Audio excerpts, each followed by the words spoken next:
بتا دیجیے گا اگر تحریک انصاف کو مخصوص نشستیں سپریم کورٹ سے نہیں ملتی وہ خان صاحب سے آج ملاقات ہوئی ہے. شرف زن مروت صاحب بتائیے گا خان صاحب سے کن امور کے اوپر آپ کی بات ہوئی؟ بہت سارے امور پہ بات چیت ہوئی خان صاحب کے ساتھ. عدالت میں تھے ادھر جیل کے اندر اور سیاسی معاملات. اس کے علاوہ ملک میں جاری یہ جو پاکستان تحریک انصاف اور پاکستان کے عوام کے خلاف جو یک طرفہ فیصلے ہیں، جو غیر قانونی فیصلے ہیں، احتجاج کے حوالے سے بات ہوئی. پھر القادر ٹرسٹ ایک ایسا مقدمہ جس میں خان صاحب نے 2 لوگوں کے لیے ان کے گھر کی دہلیز پہ یونیورسٹی بنا کے اور فی سبیل اللہ یہ جو تعلیم ہے القادر یونیورسٹی، اس میں پوری تعلیم فری دی جاتی ہے. اب ان پہ الزام لگایا ہے کہ 190 ملین پاؤنڈ جو پیسے ہیں وہ پیسے جو ہیں آپ نے مس اپراپریٹ کیے ہیں. 190 ملین پاؤنڈ پورا پاکستان سن لیں، یہ 190 ملین پاؤنڈ جو ہیں وہ ساری رقم قومی خزانے میں جمع ہے. اور وہ جو زمین ہے اس پہ یہ یونیورسٹی بنی ہوئی ہے، اور وہ جو یونیورسٹی ہے وہ نہ خان صاحب کی ملکیت ہے اور نہ بشرا بی بی کی ملکیت ہے. کوئی لینا دینا نہیں.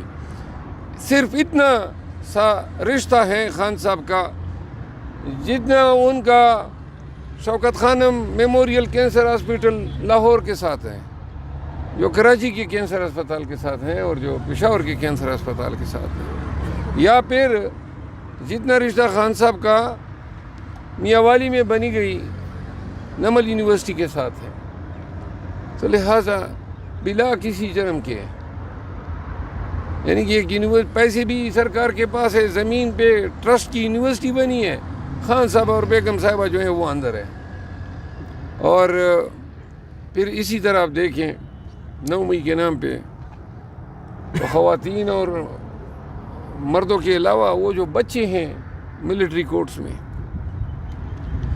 جن کی تعلیم کا ضیاع ہو رہا ہے، اور وہ اس امید پہ بیٹھے ہیں کہ کوئی دن آئے گا اور ان کا کیس لگے گا. یعنی گزشتہ 4 ماہ میں یا 3.5 ماہ میں یہ کیس کیوں نہیں لگ سکا؟ وہ دن رات اسی امید پہ گزار رہے ہیں کہ وہ کیس لگے گا اور پھر ان کی تقدیر کا فیصلہ ہوگا. مروت صاحب بتائیے سائفر کیس کے حوالے سے خان صاحب سے کیا بات ہوئی جو سائفر کیس چل رہا ہے؟ سائفر کے حوالے سے بس آگاہ کیا کہ یہاں پہ جو ہیں اب فائنل سٹیجز پہ ہیں. ساتھ میں افغانستان کے حوالے سے خان صاحب نے تشویش کا اظہار کیا. جو افغانستان اور پاکستان کے تعلقات آئے دن جو ہیں خراب سے خراب تر ہوتے جا رہے ہیں، اور انہوں نے اس کی ذمہ داری حکومت پاکستان پہ ڈالی. مروت صاحب بتائیے گا کہ ایک منٹ یہ ذرا ختم تو کر، تھوڑا صبر کریں نا، ایک سوال ابھی ختم نہیں ہوتا ہے. تو وہ انہوں نے کہا جی کہ اگر حکومت ہوش کے ناخن لے، رمضان کا مہینہ ہے، انہوں نے کہا کہ جو اسکیم ریبیلیٹیشن کا اس کے دور میں شروع ہوا تھا، خان صاحب نے کہا اگر وہ منطقی انجام تک پہنچ جاتا تو ملک میں نہ بدنامی ہوتی، اور انہوں نے اس کو نااہلی قرار دیتے ہوئے کہا کہ 2 سال سے یہ ان کی نااہلی ہے کہ یہ ابھی تک منطقی انجام تک نہیں پہنچ رہے ہیں. بہت شکریہ، تھینک یو. مروت صاحب یہ بتائیے کہ بشرا بی بی کے واش روم اور مروت صاحب آپ ایک سوال کا جواب دیجیے گا. کل آپ نے کہا ہے کہ 3 سال جو ہے مروت صاحب ایک سوال، یار آپ لوگ لڑتے ہیں آپس میں. مروت صاحب بتائیے گا کل آپ نے کہا 3 سال جو ہے وہ ایکسٹینشن کا بل پیش کیا جا رہا ہے عدالت میں، وہ ادھر پارلیمنٹ میں پاس کیا جا رہا ہے. سر آپ نے کل کہا تھا مجھے ابھی میں سماعت اب اختتام پذیر ہونے والی ہے، اور میری ذاتی رائے میں اس کیس میں سماعت نے طوالت پکڑ لی ہے، یہ باس نے، کیونکہ اور بھی ہمارے کیسز ہیں اور ہم چاہتے ہیں کہ عید سے پہلے ان تمام میں فیصلے ہو جائیں. سائفر کیس ایک ایسے مقام پہ آ گیا ہے کہ جہاں پہ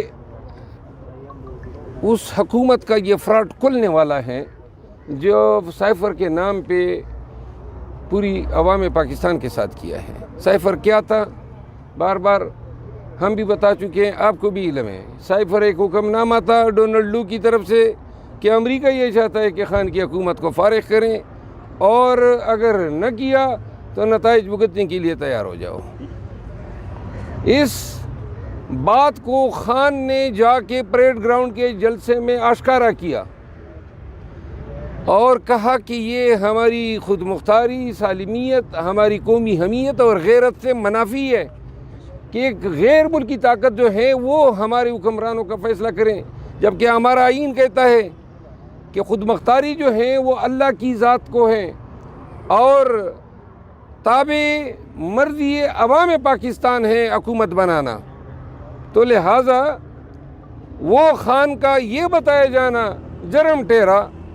کیا آپ میں سے کوئی پاکستانی یہ تصور کر سکتا ہے کہ ہندوستانی پرائم منسٹر کو کوئی اس طرح سائفر ملے اور پھر یہ کہا جائے کہ جی آپ نے عوام کو بتایا کیوں؟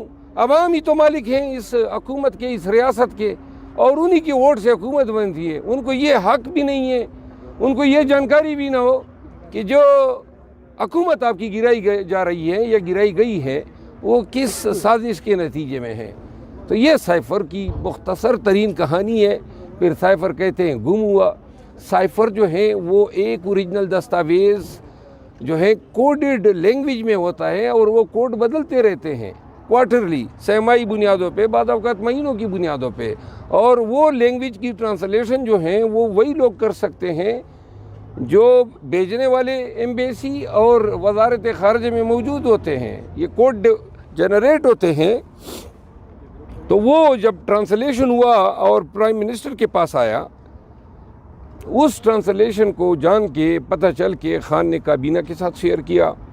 کابینہ نے اجازت دی کہ اس کو ڈی نوٹیفائی کریں، ڈی کلاسیفائی کریں۔ ڈی کلاسیفائی ہوا تو لہٰذا وہ ایک ایسا کیس ہے جس پہ ریاست کے پیسے بھی ضائع کیے گئے اور ہمارے خان نے مفت میں 8 ماہ کی جیل بھی بک دی۔ اسی طرح آج القادر ٹرسٹ کیس لگا ہوا تھا جیل میں گیا تھا، خان صاحب سے ملاقات ہوئی۔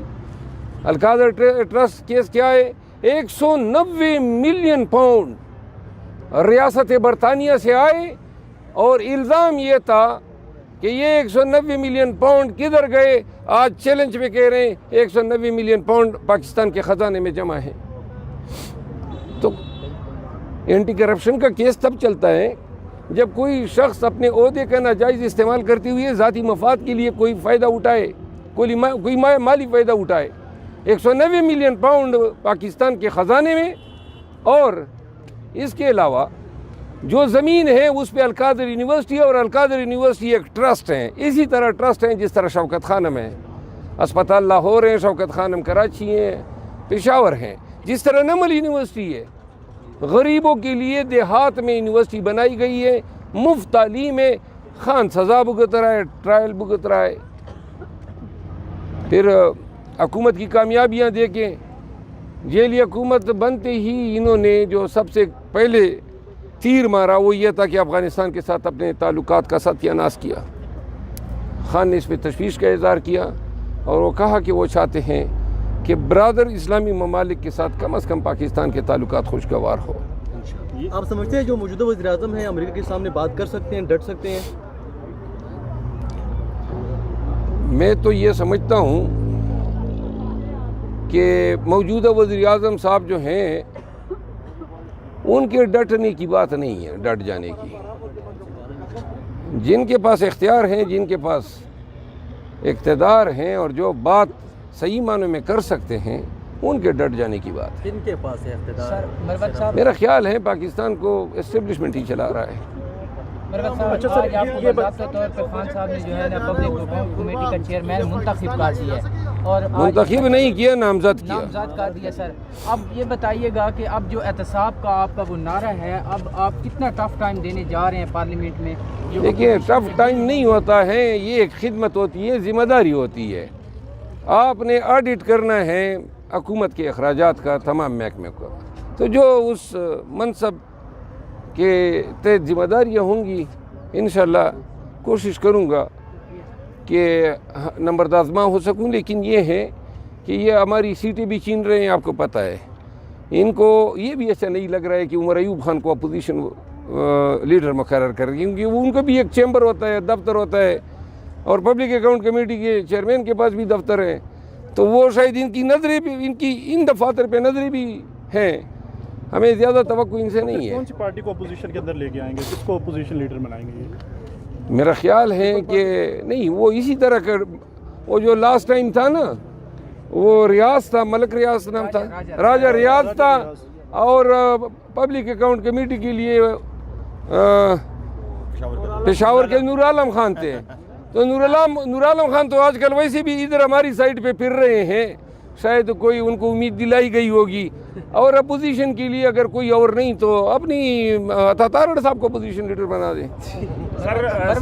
دوسرا سر، عمران خان سے کوئی احتجاج کے بارے میں اور جلسے کے بارے میں انہوں نے پوچھا آپ سے کوئی اس حوالے سے؟ جی بات ہوئی ہے، اور میں نے ان کو اپڈیٹ کیا کیس کے بارے میں۔ مروت صاحب، آپ نے رات کو ایک پروگرام میں کہا، کل بھی آپ نے ادھر ایک بات کی تھی کہ 3 سال جو ہے نا 65 سال سے 68 سال پہ یہ ججز کو لے کے جا رہے ہیں اور یہ بل پیش کرنے جا رہے ہیں، تو سر آپ کو کیا لگتا ہے کہ اگر یہ بل پیش کرتے ہیں اور آپ اس کی مخالفت کرتے ہیں تو آپ کی ریزرو سیٹوں کا معاملہ ابھی سپریم کورٹ میں جانا ہے، اور وہ سارے ججز سپریم کورٹ میں بیٹھے ہیں جن کی وہ جو ہے نا ایکسٹینشن کی بات کر رہے ہیں، تو کیا آپ کو وہاں سے انصاف مل جائے گا اس طرح؟ دیکھیے، ہمیں اس امید پہ ناجائز فعل یا غیر قانونی لیجسلیشن کے خلاف آواز اس ڈر سے نہ اٹھانا کہ کہیں ہمارے ساتھ ناانصافی نہ کر دیں، اور میرا خیال نہیں ہے کہ اس وجہ سے ہمارے ساتھ کوئی ناانصافی کرے گا۔